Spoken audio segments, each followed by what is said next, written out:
우리 주일 오후에는 사도행전 말씀을 함께 묵상하고 있는데요. 바울 사도의 3차 전도 여행을 함께 따라가고 있습니다. 3차 전도 여행의 주 사역지는 에베소였죠. 당시 아시아주, 지금의 아시아가 아니라 터키 지역인데요. 아시아의 수도였던 에베소를 중심으로 선교 사역을 펼쳐나가고 있습니다. 에베소에 처음 도착했을 때 12명의 제자를 만났지요. 가만히 얘기를 들어보니 예수님의 제자는 아직 못 되었고 세례 요한의 제자였죠. 그들에게 복음을 전하고 성령 충만하도록 도움을 줬고요. 그리고 에베소 회당에 들어가서 복음을 전했는데 유대인들이 반발하고 비방하기 시작한 거예요. 이에 유대인들과는 결별을 선언하고 무슨 서원에서? 두란노 서원에서 그래요. 두란노 서원에서 이제 말씀 훈련을 통해 제자를 양육하게 됩니다. 기억하고 계시죠? 네. 무슨 서원이요? 두란노 서원. 두란노 서원에서 말씀 사역을 전개해 나갔어요. 자, 2년 동안 그렇게 두란노 서원을 중심으로 말씀 사역을 하니까 어느 정도 그래도 자리가 잡혔다 생각을 했던 모양이에요. 21절 우리가 읽지는 않았습니다만 21절에 보면 이 일이 있은 후에 바울이 마게도냐와 아가야를 거쳐, 그리스 지역이거든요. 다시 에베소가 있는 곳에서, 여러분 보시기에 에베소가 있는 곳에서 에게해를 건너면 지금의 그리스인데 북쪽 마게도니아, 남쪽 아가야 이렇거든요.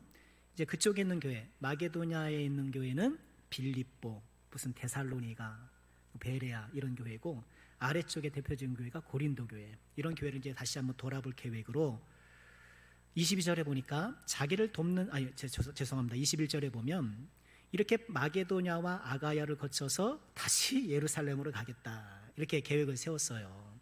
그리고 그 다음에는 어디로 가겠다? 로마로 가겠다 이렇게 계획을 하고 있었던 거예요. 그래서 자기를 돕는 사람 중에서 디모데와 에라스도 두 사람을 마게도냐로 먼저 보내고 자기는 아시아에 얼마 동안 있었다 이렇게 상황을 설명합니다. 오늘 우리가 읽은 이야기는요 35절부터 41절까지 읽었습니다만 본래 23절부터 시작되는 좀 다소 긴 내용이에요. 좀 줄여서 읽긴 했는데요. 이렇게 에베소에서 나름의 사역의 기반이 마련되고 이제 마게도냐, 아가야, 예루살렘을 거쳐서 이제 로마로 가겠다는 이런 계획을 갖고 이제 선교 사역을 하고 있는 바울 사도. 그런데 그 무렵에 에베소에서 큰 사건이 일어나요. 23절부터 그 이야기가 시작되는데요. 보실까요? 그때쯤 되어 이 도로 말미암아 적지 않은 소동이 있었다. 자, 어떤 소동일까요? 즉 데메드리오라 하는 어떤 은장색이 은으로 아데미의 신상 모형을 만들어 직공들에게 적지 않은 벌이를 하게 하더니, 이 데메드리오라는 사람이 등장하는데 그 사람의 직업이 뭐라고요? 은장색이란 말이에요. 은이나 금속을 두들겨서 제품을 만드는 그런 사람인데, 특히 무슨 제품을 만들었을까요? 이 에베소가 아데미 우상의 중심지거든요. 아데미 우상의 중심지니까 이 아데미 우상 관련된 제품들을 만들어 파는 사람이에요. 그럼 요즘 기독교 백화점 있잖아요. 기독교 백화점이 너무 안 되는 것 같은데 그래서 다 온라인으로 사고 막 그러니까 기독교 백화점 가급적 저놈을 가서 사려고 좀 애를 쓰는 편인데요. 여하간 기독교 백화점이 있는 것처럼 아데미 백화점이 있는 거예요. 가정에서 휴대하는 뭐 우상을 만들기도 하고 또 관련된 이런 물건들을 만들게 하고 막 그랬거든요. 그런데 이 은장색들이, 이 데메드리오는 그런 은장색의 대표격, 아마도 조합을 이끄는 그런 대표격인 것으로 보이는데요. 한편 이 아데미라는 이 신은요, 에베소에 그리스인이 정착하기 전부터 있었던 신이라고 하는데요. 다산의 여신이에요. 제가 뭐 사진을 준비하지 못했습니다만 혹시 관심 있는 분 한번 이렇게 찾아보시면은요, 이렇게 그 가슴이 여러 개 달린 그런 여신상이에요. 풍요와 다산의 상징, 그런 우상을 섬기는 곳이었는데, 그리고 이 아데미를 우상을 갖고 있는 이 신전은요 높이가 18.3m 되는 기둥, 굉장히 높죠. 그런 기둥이 124개나 됐다는 거예요. 신전이 어마어마한 규모죠. 고대 사회 7대 불가사의 중에 하나다라고 하는, 뭐 지금은 없습니다만 그 당시의 기록상 참 고대 사회 7대 불가사의 중 하나로 불릴 만큼 어마어마한 신전을 자랑하고 있었거든요. 은장색들은 이렇게 아데미 우상과 관련된 이런 그 경제 활동을 통해서 풍요한 삶을 살 수 있었고, 그게 아데미 신덕이다 이렇게 생각하지 않겠습니까? 그렇잖아요. 야, 아데미 신덕이야 이러고 살아가고 있었던 거예요. 그런데 25절 볼까요? 그가 그 직공들과 그러한 영업하는 자들을 모아 이르되, 사람들 다 모은 거예요. 여러분도 알거니와 우리의 풍족한 생활이 이 생업이 있습니다. 그렇죠? 아데미 우상 막 만들고 막 거의 관련된 사업을 하다 보니까 이제 뭐 경제적으로 좋은 거예요. 그런데 26절, 이 바울이 에베소뿐 아니라 거의 전 아시아를 통하여 수많은 사람을 권유하여 말하되, 사람의 손으로 만든 것들은 신이 아니라 하니 이는 그대들도 보고 들은 것이라. 우리 우상 만들어 파는데 지금 바울 사도를 위시한 복음 전파자들이 뭘 전파해요? 사람 손으로 만든 건 진짜 신이 아니요, 오직 하나님만 참 신이십니다, 뭐 이렇게 얘기를 하고 돌아다니는 거예요. 그러니 우상을 만들어 제작하고 파는 이 사람들 입장에서는 이게 불편한 거예요. 계속 볼까요? 우리의 이 영업이 천하여질 위험이 있을 뿐 아니라, 이게 천한 업종으로 이제 추락하게 됐다는 거예요. 큰 여신 아데미의 신전도 무시당하게 되고, 그 신전이 우람하게 서 있는데 그것도 무시당하게 되고, 온 아시아와 천하가 위하는 그의, 즉 아데미의 위엄도 떨어질까 하노라. 이 복음 전파 때문에 우리가 돈도 못 벌 뿐 아니라 이거 완전히 다 망하게 생겼다는 거예요. 영업이 천대를 받고 신전도 무시를 당하고 아데미 위엄도 추락하고 큰일 났다 이거예요. 자, 이렇게 사람들을 선동하는 거예요. 그러니 28절 볼까요? 그들이 이 말을 듣고 분노가 가득하여 외쳐 이르되, 크다 에베소 사람의 아데미여. 그 말을 들으니까 설득력이 생기는 거예요. 맞아 이거 복음이 이렇게 확산하다가 이거 큰일 나겠군. 그러니 사람들이 걸게하는 거예요. 분노하면서 크다 에베소 사람의 아데미여. 아마도 이 문구는 뭐 제 생각 건데 아데미 종교의 찬송가 한 구절이 아닐까, 뭐 그런 생각을 해봐요. 뒤에 나오고 보면 또 이 사람들이 이걸 막 부르시며 크다 에베소 사람이 아데미여 하면서 막 집회를 하거든요. 자, 이렇게 데메드리오의 선동을 통해서 관련 직종에 있는 사람들이 들고 일어난 거예요. 그리고 자기들만 들고 오라면 됩니까? 이제 사람 다른 게 막 선동하기 시작하는 거예요. 29절 볼까요? 온 시내가 요란하여. 뭐 이게 뭐 직공들이 굉장히 숫자가 많았던 모양이죠. 그 사람들이 막 요란하게 이렇게 하니까 바울과 같이 다니는 마게도냐 사람 가이오와 아리스도가를 붙들어 일제 연극장으로 달려가느니라. 그래서 아마 이 바울을 막 찾으러 갔던 모양이죠. 이 못된 녀석들, 다시는 버릇을 고쳐주마, 아마 그러면서 찾아다닌 것이죠. 근데 아마도 바울은 못 찾고 함께 다녔던 가이오와 아리스다고 이 사람들을 발견했던 모양이에요. 그들을 붙잡아 가지고는 일제 연극극장으로 다 몰려가는 거예요. 그러니 사람들이 이게 무슨 일이냐, 야, 뭔 일이야, 궁금도 하고.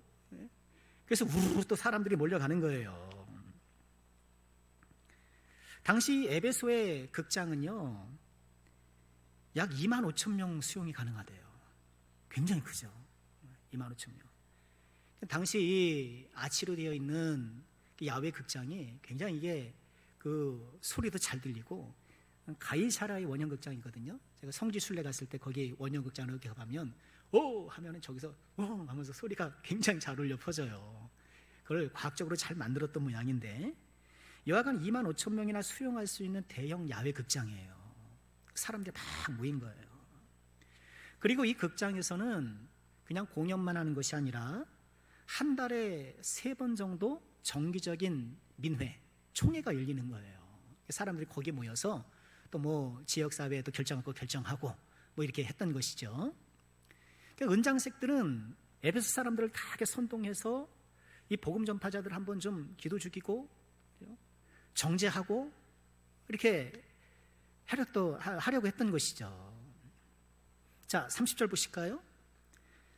바울이 백성 가운데로 들어가고자 하나 제자들이 말렸다. 지금 당신과 함께 있었던 사람들이 막 끌려가고 막 이러니까 바울 사도 입장에서는 아유 이거 큰일 났구나. 이제 본인이 좀 달려가서 이해도 좀 시키고 좀 뭐 그렇게 하려고 했던 것이죠. 그런데 제자들이 말리죠. 31절, 또 아시아 관리 중에 바울의 친부된 어떤 이들이 그에게 통지하여 연극장에 들어가지 말라. 여기 아시아 관리라는 것은요, 그게 이제 아시아라는 주잖아요. 아시아 주의 어떤 그 연합체의 임원들 되는 사람, 말하자면 그런 사람들이거든요. 아마 그런 사람들 중에서도 바울 사도를 통해 복음을 접하고 또 이렇게 친밀하게 지내는 사람들이 있었던 것 같아요. 그 사람들은 그 지역 사회의 상류층에 속하는 사람들인데, 어쨌든 제자들도 그렇고 좀 유력한 사람들이 말리는 거예요. 지금 이 사람들의 기세로 보아 함부로 거기 들어갔다가는 이제 큰일 나게 생겼으니까 못 들어가게 하는 거예요.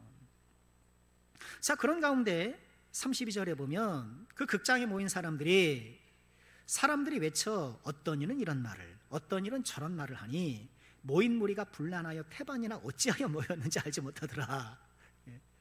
뭐 모이긴 모였는데 우르르 몰려가니까 이렇게 좀 따라왔는데 뭔 일이냐 하면서 따라왔는데 뭐 이래서 모였다 저래서 모였다 뭐 말들이 많고 뭐 정리가 안 되고 있는 거예요. 어수선한 상황인 거죠. 그런데 이런 상황에서 33절을 보세요. 유대인들 무리 가운데서 알렉산더를 권하여 앞으로 밀어내니 알렉산더가 손짓하여 백성에게 변명하라 했다. 유대인들이 아마 그게 있었던 것이죠. 유대인들이 지금 상황에 보니까 알렉산더라는 사람을 야 네가 좀 앞에 나가서 얘기 좀 하라고 이렇게 밀어낸 거예요. 근데 유대인들이 왜 그랬을까? 유대인들은요, 보세요. 유대인들도, 유대교를 믿는 유대인들도 우상을 싫어하잖아요. 우상을 싫어해요. 그런데 지금 기독교인들이 나타나서 우상 숭배를 이제 적극적으로 금지를 하니까 에베소 사람 들고 일어나는 것 아닙니까? 그러니까 유대인들 입장에서는 괜히 자기들 조심하고 있는데 본인들까지 해를 입고 본인들까지 이렇게 좀 싸잡아 해를 입을까봐 자기들이 먼저 선수 치는 거예요. 지금 유대인들이 알렉산더를 권하여서 앞으로 밀어내서 하려고 했던 말은 그런 것일 거예요. 여러분, 우린 유대인들인데 우리는 그들하고는 좀 생각이 다릅니다. 우린 같은 유대인이라도 이게 좀 다른 거예요, 여러분. 그러니까 우리를 오해하지 마시기 바랍니다. 이런 취지로 얘기하려고 했던 것으로 보여요. 뭐 그럴 수 있겠죠. 본인들에게 불똥이 튈까봐. 그런데 이 34절 볼까요? 그들은, 에베소 사람들은 그가 유대인인 줄 알고 다 한 소리로 외쳐 이르되 크다 에베소 사람이 에더미 하기를 2시간이나 유대인이라 야 내려와 어? 너도 유대인이잖아. 유대인은 내려와. 그러면서 크다 에베소 사람의 아데미여, 좀 전에 나왔던 그 구절을 막 반복하면서 2시간 동안이나 아데미 집회를 하는 거예요. 광란의 집회가 벌어진 거예요.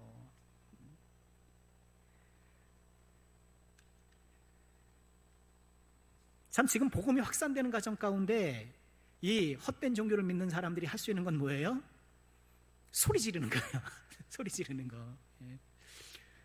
여러분, 기차가 막 가고 있을 때 저 KTX가 300km로 달려가고 있는데 웬 개가 와가지고 마망 짖어요. 그러면 기차가 서요? 예? 아 잠깐 서요? 예. 개가 짖어도 기차는 가는 것 아닙니까? 그런 것처럼 지금 오늘 말씀은요, 복음의 강력한 확산 속에 이방 종교가 헛되이 지금 저항하고 있다는 것을 이렇게 보여주고 있는 것인데요. 자, 어떻게든 복음의 확산을 막아보려 하지만 헛수고일 뿐인 것이죠. 자, 이런 와중에 35절, 오늘 우리가 읽은 본문이죠.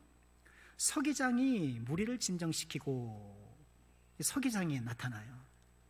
서기장이라는 게 서기, 그럼 우리 이제 뭐 이렇게 필기하고 이렇게 문서 관련된 일을 하는 사람처럼 생각되는데요. 물론 그런 일도 했지만 에베소의 서기장은 시의 공식적인 대표이고 행정 책임자였다고 해요. 그리고 법률을 제정할 때 초안을 같이 제정하는 데 참여하고, 그리고 법률이 반포되면 그 반포된 법률 내용을 돌에 새겨서 공포하는 그런 일도 했다고 그래요. 시의회를 운영하고 공공 업무를 담당하는 에베소 자치권의 중요 인사 가운데 하나가 서기장인 거예요. 이 사람이 일어나서 우리를 진정시킵니다. 뭐라고 얘기를 하나요? 이르되 에베소 사람들아, 에베소시가 큰 아데미와 제우스에게서 내려온 우상의 신전지기가 된 줄을 누가 알지 못하느냐. 우리 에베소 뭐냐? 아데미와 이 제우스의 이 아름다운 신전을 지키는 신전지기의 영예를 누리고 있는 우리 에베소가 아니냐, 뭐 이런 거예요. 36절, 이 일이 그렇지 않다 할 수 없으니 너희가 가만히 있어서 무엇이든 경솔히 하지 말았으면 좋겠다. 야, 지금 너희들가 뭐 크다 아데미여 뭐 이렇게 막 외치고 광란의 집회를 하지만 그렇게 하지 않아도 이미 우리 에베소는 아데미와 제우스의 자랑스러운 성전지기가 아니냐, 얘기하는 거예요. 아데미와 제우스의 신전을 수호하는 이런 명예로운 위치를 우리는 잃지 않을 것이다, 그렇게 얘기를 하는 거죠. 그러면서 37절에 이렇게 얘기를 해요. 신전의 물건을 도둑질하지도 아니하였고 우리 여신을 비방하지도 아니한 이 사람들을 너희가 붙잡아왔다. 지금 이 소요 사태 가운데에 가이오와 아리스도하고 두 사람을 이렇게 막 데리고 붙잡았잖아요. 그걸 얘기를 하는 거예요, 서기장이. 야, 이 사람이 성전의 물건을 훔치기라도 했느냐? 아니죠. 아니면 우리가 섬기는 여신을 직접적으로 비방하기도 했느냐? 그렇지 않다는 거예요. 그런데 우리가 붙잡아온 것은 좀 문제가 있는 것이다, 이 서기장이 이렇게 얘기를 하는 거예요. 그러면서 38절에 만일 데메드리오, 아까 그 은장색이잖아요, 그와 함께 있는 직공들이 누구에게 고발할 것이 있으면 재판 날이 따로 정해져 있다. 총독들도 있으니 피차 고소해라. 만일 그 외에 무엇을 원하면 정식으로 민회에서 결정해라, 이렇게 얘기를 하는 거예요. 서기장이 똑똑하죠. 지금 아데미 막 부르짖는 에베소 사람들을 향해서 야, 그래, 우리 에베소 아데미의 신전지기야. 우린 그런 영예로운 지위를 갖고 있어. 그런데 이 사람들 성전 물건을 훔치거나 여신을 비방한 것은 아니지 않냐? 이렇게 데려오는 것 좀 문제 있지, 얘기하는 거예요. 만약 문제가 있으면 재판 날이 따로 있고 민회를 소집해서 정식 절차를 밟아라, 얘기해요. 40절, 오늘 아무 까닭도 없는 이 일에 우리가 소요 사건으로 책망받을 위험이 있고, 지금 이 사람들이 온쪽에서 이렇게 막 소요 사태가 일어나는 것을 중앙정부에 보고를 해야 되는데 보고를 하면 책망받을 위험이 있다는 거예요. 우리는 이 불법 집회에 관하여 보고할 자료가 없다. 도대체 뭐라고 보고해야 되겠느냐? 구체적인 범죄 혐의도 없는데 이 이야기를 하는 거예요. 이에 그 모임을 흩어지게 했다, 이렇게 정리가 되는 거예요. 40절에서 이 서기장이 얘기를 하죠. 이 사건을 소요 사건이다, 이렇게 규정하고 불법 집회다, 이렇게 얘기를 해요. 소요 사태요, 불법 집회다. 이거 중앙정부에 알면 괜히 우리 벌금만 문다. 빨리빨리 흩어져라, 이렇게 한 거예요. 자, 오늘 이 긴박한 사건이었는데 참 잘 마무리가 됐던 것 아닙니까? 오늘 말씀을 통해서 한 두 가지만 좀 묵상해 보고 싶어요. 첫째는, 오늘 말씀은 우리에게 나는 충돌신앙인가를 도전해요. 나는 충돌신앙인가. 23절에 이렇게 말씀을 하죠. 그때쯤 되어 이 도로 말미암아, 복음이죠, 복음으로 말미암아 적지 않은 소동이 있었다. 지금 에베소에서 벌어지고 있는 이 소동의 원인은 뭐예요? 아데미를 섬기면서 아데미 아래서 안정적으로 누리고 있는 이 에베소 사회가 복음이 들어옴으로 말미암아 소동이 일어난 거잖아요. 여러분, 이처럼 복음은 복음이 드러나가는 곳에 소동을 일으켜요. 복음은 충돌을 일으켜요. 그게 복음의 살아있음이잖아요. 우리 개인적으로도 그렇잖아요. 개인적으로 내가 지금까지 갖고 왔던 가치관, 나의 어떤 라이프 스타일, 이런 것들을 유지하고 있다가 이제 복음이 들어오면 그것이 깨어지는 거죠. 피곤한 예로 내가 뭐 명절마다 차례상 지내고 절에다가도 어떻게 복음이 들어오면 그런 걸 안 하게 되고, 바뀌는 게 있잖아요. 이게 충돌이란 말이죠. 우리 개인적으로는 충돌도 있고 가정적인 충돌도 있고, 좀 전에 뭐 차례상 말씀드렸습니다만 사회적인 충돌도 있죠, 당연히. 복음이 들어가면 충돌이 일어나는 거예요. 그런데 이 충돌은 뭐예요? 충돌은 두 가지가 있잖아요. 파괴적인 충돌이 있고 건설적인 충돌이 있어요. 파괴적인 충돌은 말 그대로 다 파괴하는 거, 파괴가 목적이에요. 건설적인 충돌은 뭐예요? 새로 재건축하기 위해서 기존의 낡은 건물을 무너뜨리는 거예요.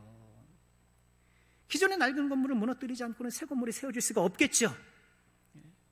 이 건설적 충돌, 건설적인 소요가 우리 가운데 일어나는가? 오늘 말씀은 그것을 우리에게 도전한다는 거예요.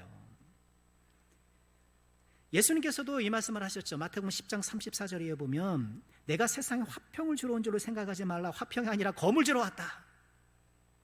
뭐 내가 너희들 잘 살아가고 화평 하려고 온 것이 아니다.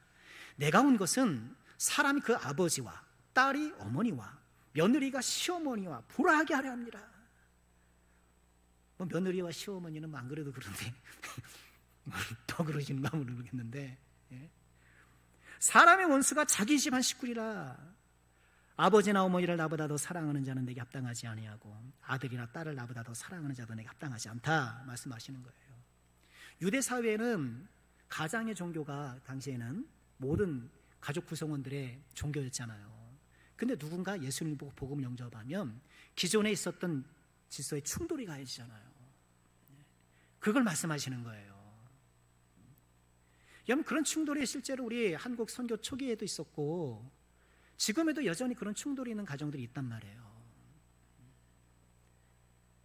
예수 믿는 거 막 반대하고. 옛날에는 제 친구들이나 보면 부모님이 그렇게 반대함에도 불구하고 신앙생활을 막 핍박받으면서 하는 친구들이 들어 있었단 말이에요. 여러분, 그렇죠?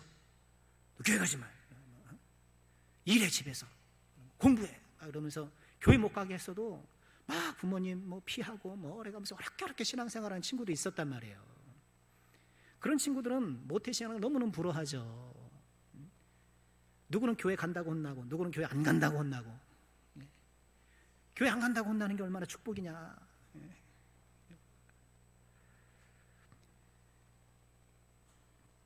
여러분, 이런 가정뿐만 아니라 지금도 복음은 계속해서 우리 안에 뭘 일으켜요? 소동을 일으켜야 돼요.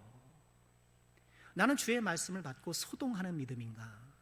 말씀이 계속해서 나를 충돌시키고 나의 생각, 나의 모든 삶, 가치관, 모든 것들에 있어서 말씀이 계속해서 충격을 주고 그래서 내 안에서 거룩한 소요 사태가 좀 일어나야 돼요. 말씀이 들어와도 내 안에 뭐가 없고 도전도 없고 뭐도 없고. 에베소에 복음으로 말미암아 소요 사태가 일어나는 것처럼 우리 개인과 가정과 나아가 이 사회 가운데 복음으로 말미암는 소요가 일어나고 거룩한 좀 소동과 충돌이 일어나고 거기서 변화가 일어나고 그 가정 가운데서 우리가 인내해서 복음을 지켜나가고 이런 거룩한 소요가 우리 가운데 계속되기를 주의 이름으로 축원합니다. 또한 오늘 말씀에서 우리가 두 번째로 묵상할 것은요, 세상 권세도 사용하시는 하나님의 섭리를 또 봐요. 지금 서기장이 지금 에베소에 막 이 사람들이 굉장히 분노해 있고 폭동으로 터질 위험성이 있었는데 그걸 진정시키잖아요. 하나님께서 서기장이라는 이 세상 지도자를 통해서 이 소요 사태를 진정시키고 있단 말이죠. 그러고 보면 여러분 기억나세요? 고린도에서 복음을 전할 때 고린도의 유대인들이 바울 사도를 고소하잖아요. 기억나셔요? 갈리오 총독 때 고소를 딱 한단 말이에요. 근데 갈리오가 고소사항을 딱 접수하고 어떻게 얘기해요? 가만히 보니까 이건 유대인 내부 문제 같거든요. 이것이 너희 종교 내부의 문제고 명칭의 문제고 그런 거라면 너희들이 알아서 해라. 나는 이런 것에 관여하고 싶지 않다 하면서 그것을 기각시키거든요. 그것이 고린도에서 총독을 통해서 그런 재판 결정이 나게 되면 그 판례가 로마 제국 곳곳에 있는 기독교인과 연관되어 있는 사건에 정말 판례가 되잖아요. 그래서 그 사건을 아주 중요하게 다뤄요. 기억나시죠? 고린도에서 그랬단 말이에요. 여기서도 비슷한 거예요.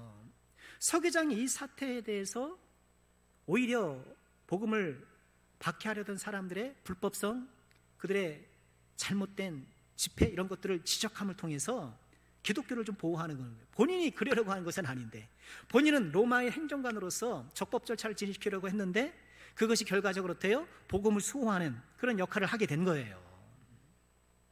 하나님께서는 하나님의 교회를 위해서 때때로 이처럼 세속 권세자들을 사용하는 거예요. 바사 왕 고레스를 일으켜서 포로된 이스라엘 백성들을 다시 본국으로 돌리시는 것. 무슨 고레스가 이사야 말씀 보면 기름 부음 받은 고레스라고 하는데 그가 뭐 여호와시랑 가지고 있는 사람도 아니고 하나님께서 그렇게 사용하시는 거예요. 그렇기 때문에 우리는 세상 권세자들을 위해서 기도할 필요가 있어요. 성경 그것을 얘기를 해요. 디모데전서 2장 1절에 보면 그러므로 내가 첫째로 권하노니 모든 사람을 위하여 간구와 기도와 도구와 감사를 하되 임금들과 높은 지위에 있는 모든 사람을 위하여 하라. 그 목적이 뭐예요? 이는 우리가 모든 경건과 당정함으로 고요하고 평안한 생활을 하려 함이라. 정치적으로 안정돼야 복음을 전하는데도 수월하다는 거예요. 단 그럴 수 있겠죠. 아니 뭐 여기저기서 뭐 그냥 난리 나고 뭐 예를 폭동이 나고 막 그러면 복음 전파로 뭐 여행이 쉽겠습니까? 사람이 모이기가 쉽겠습니까? 그러니 정치적으로 안정이 되어야 복음을 전파하고 신앙생활 하는데도 유익하다. 그러니 정치하는 사람들에서 기도하라. 그런 말씀을 하는 거예요. 그런데 여기서 우리가 좀 생각해 볼 게 뭐가 있느냐면요, 우리가 높은 지위에 있는 사람들을 위해서 올바른 정치를 하도록 기도를 해야 되지만 우리가 이것을 잘 구분해야 돼요. 로마서 13장 1절에 이런 말씀이 있어요. 각 사람은 위에 있는 권세들에게 복종하라. 권세는 하나님으로부터 나지 않음이 없나니 모든 권세는 다 하나님께서 정하신 바라. 모든 권세는 어디서 비롯되었다고요? 하나님께로 비롯된 거예요. 그래서 권세에 복종하는 것이 마땅하다고 얘기를 해요. 그러므로 2절 볼까요? 권세를 거스르는 자는 하나님의 명을 거스림이니 거스르는 자들은 심판을 자취하리라. 다스린 이렇게 말씀을 하셔요. 이 말씀을 우리가 잘 이해해야 돼요. 각 사람은 위에 있는 뭐에 복종해요? 무엇에 복종해요? 성경 보세요. 성경 보여주세요. 뭐에 복종해야 돼요? 권세들에 복종하는 거예요. 우리가 복종해야 될 대상은 권세지 권세자가 아닌 거예요. 이거를 잘못된 사람들이 잘못 이해하고 1절 권세자들에 대하여 항의를 하거나 반대하면 안 되는 거로 얘기를 한단 말이에요. 이 말씀을 듣는단 말이에요. 그런데 이 말씀은 뭐예요? 권세자들이 아니라, 인격이 아니라 뭐예요? 권세에 복종하라는 거예요. 그럼 그 권세의 진정한 출처가 어디예요? 하나님 아버지란 말이에요. 우리 개혁교회는 천주교에서 이제 종교 개혁으로 출발했던 개혁교회 개신교 아닙니까? 천주교회 가장 권세자는 누구예요? 교황이란 말이에요. 천주교는 교황이라는 한 인격체 안에 권세가 있다고 보는 거예요. 교황이 이야기하는 건 무오류야. 물론 일상생활하면서 이렇게 하는 말 모르는 게 아니라 교황이 정기적으로 하고 공식적으로 발표하는 모든 것은 다 오류가 없다라고 얘기를 한단 말이에요. 그래서 갈릴레오가 지구가 둥글다고 했던 거를 로마 교회가 정죄했잖아요. 날에. 그거를 사죄한 게 한 20년 전 됐나요? 10년, 20년. 그때 이제 사죄를 한 거예요.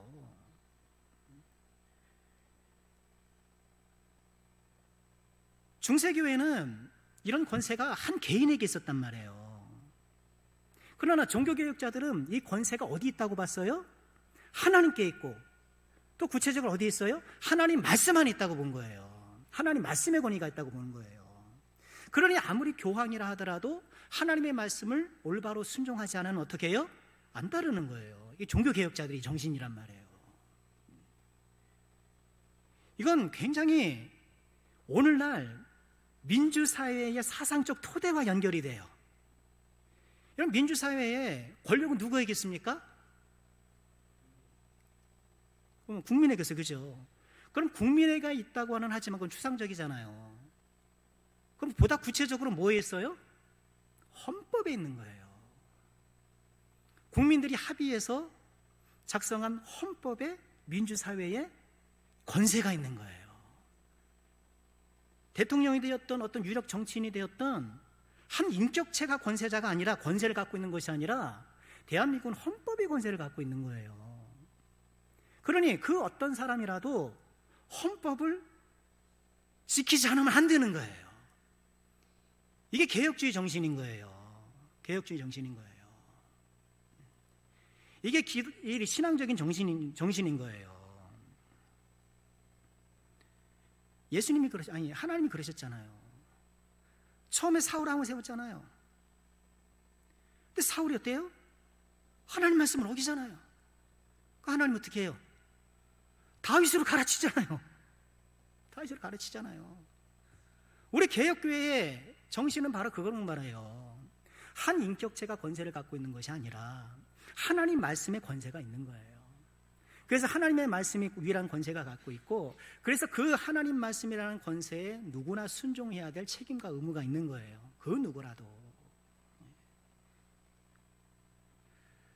오늘날 지금 우리 대한민국이 혼란한 정치 상황 가운데서 이 로마서 13장 1절의 말씀을 갖고 억지 주장을 할 수가 있어서 제가 말씀을 드리는 거예요. 권세자들에게, 한 개인에게 복종하는 게 아니에요. 권세에 복종하는 거예요. 그리고 그 권세란 어디에 있어요? 한 인격체에 있는 것이 아니라 대한민국의 민주사회라면 어디에 있어요? 헌법에 있는 거예요. 헌법을 어기면 누구라도 거기에 응당 책임을 질 수밖에 없는 거예요. 그럼에도 불구하고 이런 세속 권세에는 선기능이 또 있어요. 선기능이 있어요. 4절 볼까요? 그는 다스리도록 그 권세를 위임받아 행하는 사람은 하나님의 사역자가 되어 내게 선을 베푸는 자니라. 그러나 내가 악을 행하였거든 두려워하라. 그가 고년히 칼을 가지지 아니하였으니 곧 하나님의 사역자가 되어 악을 행하는 자에게 진노하심을 따라 보응하는 자니라. 권세의 출처는 누구세요? 하나님이잖아요. 근본적인 권세는 하나님께 가지고 있잖아요. 그런데 그것을 대리적으로 그것을 실행하는, 다스리는 사람들이 있잖아요. 그 사람들이 하나님의 사역자라는 거예요. 하나님의 사역자라는 건 그것이 하나님을 섬기고 목사님이나 장로님처럼 그렇게 하나님 신앙이 있어서, 기독교 신앙이 있어서 한다는 것이 아니라 하나님께서 잠시 사용한다는 뜻이에요. 우리 서기장처럼, 갈리오 총독처럼, 그리고 고넬료처럼. 아니, 고넬료가 아니라 누구죠? 기름 부은 사람? 아유, 갑자기 접대를 보았는데 제가 해놓고 까먹었네. 그러니까 하나님께서 잠시 그렇게 사용하신다는 거예요. 어떻게 사용하셔요? 악을 행하는 자에게 진노함을 따라 보응한다는 거예요. 하나님께서 우리의 삶을 심판하시고 다스려감에 있어서 뭘 사용하세요? 세속 법정을 사용하시는 거예요. 세속 권세를 사용하시는 거예요. 그래서 도둑질을 하고 나쁜 짓을 하면 어떻게 해요? 그럼 거기에 응당 법적인 책임을 져야 되죠. 하나님께서 그를 심판하실 때 이런 방식으로 하시기도 한다는 거예요. 하나님이 심판하시는 게 꼭 가다가 날벼락을 맞고 그런 겁니까? 네? 갑자기 신기한 일어나가지고 그런 게 아니거든요. 물론 하나님께서 그렇게 하실 수도 있겠지만, 또 하나의 방법은 뭐예요? 하나님께서 이 세상의 권세를 사용하셔서 선한 사람을 칭찬하고 악한 사람에게 벌을 주고, 이런 방식으로 하나님께서 사람을 다스려 나간다는 거예요. 그러니 우리는 균형된 신학을 갖고 있어야 되죠. 권세는 누구에게 있다? 하나님께 있다. 하나님께 있다. 한 인격체에 있는 것은 아니다. 그러나 그 인격체는 때때로 하나님의 사역자가 되어서 하나님의 심판을 집행하는 역할도 하니, 우리는 어떻게 해야 돼요? 그 사람이 올바로 그 일을 감당하도록 기도하고, 그에게 협조할 것을 협조하고, 또 존중히 여겨야 한다는 거예요. 세상 권세도 사용하시는 하나님의 섭리, 이 섭리 아래 우리가 살아가고 있는 거예요. 자, 말씀 마치겠습니다. 오늘 에베소 소요 사태를 통해서 두 가지를 묵상해 보았는데, 에베소의 소요 사태가 일어나는 것처럼 나는 말씀으로 인해서 거룩한 소요가 일어나고 있는가, 충돌이 일어나고 있는가, 우리가 좀 돌아봐야 되겠고요. 지금 세상 권세를 사용하시는 하나님의 섭리를 이렇게 바라보면서 우리가 어떤 균형적인 자세를 가져야 하는가, 권세와 권세자를 구분할 줄 알고, 존중과 또 적절한 비판을 함께 가져갈 수 있고, 우리 그리스도인들이 그런 균형 잡힌 사람이 돼야 될 거예요. 참 지금 막 돌아가는 세상 보면 답답해요. 그죠? 답답해요. 뉴스만 보면 막 열불이 납니다. 저는 뭐 정치적 입장을 떠나서 아니 왜 저기서 하나님 이름을 거론하고 왜 그러면서 저 얘기를 하느냐 이거예요. 뭐 싫을 수 있죠. 뭐 정치적 입장에 반대할 수는 있죠. 아니 근데 그걸 왜 하나님 이름을 빙자해서 이렇게 사람들을 자꾸 갈라놓고 하나님 이름을 빙자하면서 죽이자는 말이 나오게 말이 됩니까? 세상에 언제 예수님께서 죽여라 죽여라 그러신 적이 있어요? 예수님이 언제 밟아라 밟아라 그런 적이 있느냐는 거예요. 도대체 그냥 열불 나가지고 그냥 집에 올 때마다 그냥 막 여기까지 막 치밀어 오르는 거예요.